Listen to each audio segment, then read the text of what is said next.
Hello everyone, I'm at Bishopwearmouth Cemetery, close to Hilton Road. There's the old Catholic cemetery chapel. Probably doesn't show up on this camera, but this particular cemetery is absolutely huge.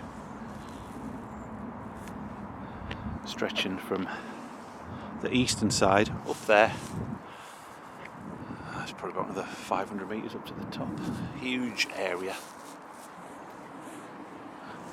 This particular video, I'm just going to take a walk to what I think is the smallest headstone in the whole of any Sunderland cemetery. You might just see it in the distance through those trees. It's a tiny little headstone, and if we just look across from Hilton Road right across to one of the roads through on the left way, you can sort of see some trees over there.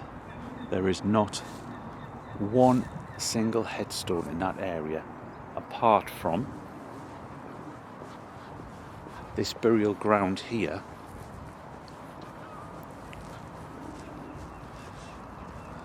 That's members of the Puncheon family, good Sunderland name.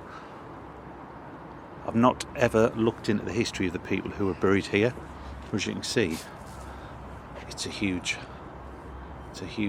plot. But going back to this smallest one, this area probably doesn't have any graves because I believe it is like the common ground, which was owned by the cemetery. So what would happen is people would pay to have somebody buried here. So you'd probably have paupers here, or people who just couldn't afford to buy a grave where they wanted to erect a headstone, or if you had a big family, you didn't want to be buying loads of graves if you could avoid it. So I'm going to just have a look over here.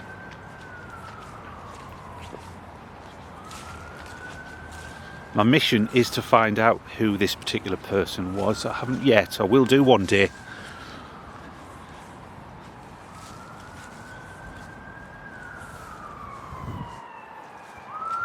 There it is. Absolutely tiny. So I'd probably take a guess that it will be for a child. Probably the cheapest stone possible that they could get from a mason. Simple but sturdy. And all it simply has is the initials J.A.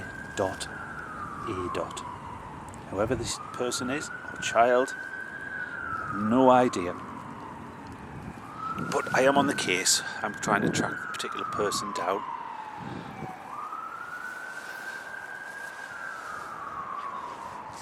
Now with this particular area, if it is common ground, you didn't sort of have a right to put a headstone up, because you normally had to pay for those, and if there was multiple people buried in a grave, you didn't want to be putting headstones up for if there's 3 different people unrelated in a grave. Each cemetery had their own rules. Like at Seaburn, at some point after 11 years, you had the right to buy a grave. If not, it was opened up for somebody else to use.